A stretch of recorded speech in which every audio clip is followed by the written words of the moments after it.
England cricket team के खिलाड़ियों को कितनी मिलती है सैलरी, जाने भारत से कितनी ज्यादा कम, दोनों टीमों के खिलाड़ियों की सैलरी में कितना है फर्क, देखते हैं special report. England cricket board अपने खिलाड़ियों का कॉन्ट्रैक्ट अलग अलग स्तर पर करता है। टेस्ट क्रिकेट खेलने वालों की कैटेगरी अलग होती है, सीमित ओवर का क्रिकेट खेलने वालों की कैटेगरी अलग होती है और दोनों गेंदों से खेले जाने वालों की कॉन्ट्रैक्ट भी अलग होते हैं। इंग्लैंड में जो भी क्रिकेटर लाल और सफेद गेंद दोनों से खेले जाने वाला क्रिकेट खेलते हैं, उन्हें 9.10 करोड़ सालाना सैलरी दी जाती है। बीसीसीआई की सबसे टॉप कैटेगरी A+ की तुलना में यह 2 करोड़ ज्यादा है। भारत में A+ कैटेगरी में शामिल विराट, रोहित और बुमराह जैसे क्रिकेटर्स को 7 करोड़ सालाना सैलरी दी जाती है। इंग्लैंड में जो क्रिकेटर्स महज टेस्ट क्रिकेट खेलते हैं, उन्हें 6.55 करोड़ रुपए सालाना सैलरी मिलती है। बीसीसीआई की दूसरे नंबर की कैटेगरी A+ की तुलना में यह 1.5 करोड़ ज्यादा है। भारत में A+ कैटेगरी के क्रिकेटर्स 5 करोड़ रुपए सालाना पाते हैं। इंग्लैंड में सीमित ओवर्स का क्रिकेट खेलने वाले प्लेयर्स को 2.53 और 3.54 करोड़ रुपए तक सालाना सैलरी दी जाती है। बीसीसीआई की B और C कैटेगरी के कॉन्ट्रैक्ट्स वाले प्लेयर्स को क्रमशः 3 और 1 करोड़ सालाना सैलरी दी जाती है, यानी यहाँ भी इंग्लैंड क्रिकेटर्स ज्यादा सैलरी पाते हैं। Bureau report, GSTV। अंदर की बात के साथ मैं हूँ आरती। नवरात्रि की आखिरी रात तक गरबा खेलने वाले नाच गा रहे हैं और भले ही उन्होंने देर रात तक गरबा गाया हो, लेकिन दशहरे के दिन सुबह जल्दी उठकर फाफड़ा जलेबी खाने का उत्साह आज भी वही है। गुजराती सुबह से लेकर रात तक पूरा दिन फरसाण की दुकान पर पहुंच जाते हैं। क्या आप जानते हैं दशहरे पर क्यों खाई जाती है फाफड़ा जलेबी? क्या है उसका धार्मिक और वैज्ञानिक कारण? देखते हैं खास रिपोर्ट अंदर की बात में। दशहरा का अर्थ है असत्य पर सत्य की जीत।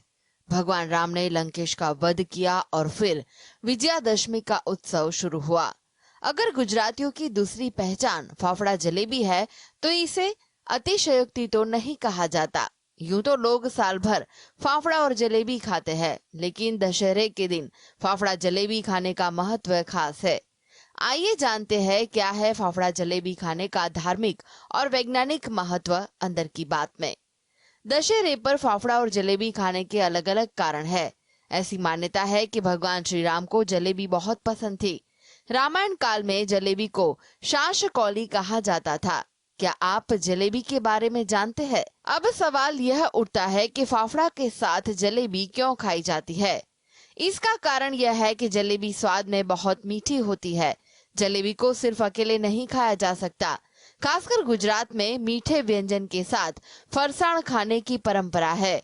सालों पहले इसी तरह जलेबी के साथ फाफड़ा खाने की शुरुआत हुई थी। इस तरह दशहरे के दिन जलेबी के साथ फाफड़ा खाने की परंपरा शुरू हुई और यह आज भी जारी है। स्वास्थ्य विशेषज्ञों के अनुसार सितंबर-अक्टूबर में 2 मौसम मिलते हैं। इस समय मौसम बदलता है। बहुत से लोग माइग्रेन से पीड़ित होते हैं। 2 ऋतुओं के मेल से शरीर में सेरोटोनिन नामक तत्व कम हो जाता है और माइग्रेन हो जाता है। गर्मा गर्म जलेबी में टिरामाइन नामक तत्व होता है, जो शरीर में सेरोटोनिन नामक तत्व को नियंत्रित करता है। दशहरे के दिन जलेबी खाई जाती है, जिसके फलस्वरूप माइग्रेन नहीं होता है। Bureau report. की पल्ली गांधीनगर के रूपाल गांव में आयोजित की गई। नवरात्रि की नौम की रात को एक पारंपरिक पल्ली आयोजित की गई। गांधीनगर के रूपाल में माताजी की पल्ली पर हजारों किलो घी का अभिषेक होने से घी की नदियां बहने लगी। क्या है सालों पुरानी पल्ली की मान्यता? देखते हैं स्पेशल रिपोर्ट। गुजरात के गांधीनगर जिले के रूपाल गांव में घी की नदियां आज से नहीं बल्कि सदियों से बहती आ रही है। नवरात्रि में गुजरात के गरबा की जितनी तारीफ होती है, उतनी ही मशहूर रूपाल की पल्ली भी है। माता की पल्ली पर लाखों लीटर घी डाला जाता है और इसकी नदियां गांव की गलियों से होकर बहती है। यह पल्ली आसो सुद नौम की रात को निकलती है। आइए जानते हैं इस पल्ली का क्या है धार्मिक महत्व। पांडव काल से शुरू हुई वरदाय माता की परंपरा रूपाल गांव में आज भी जीवित है।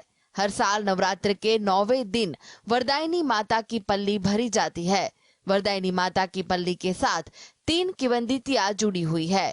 वरदायिक माता देवस्थान संस्था के अनुसार त्रेता युग में भगवान श्री रामचंद्र अपने पिता की आज्ञा का पालन करने के लिए वन में चले गए।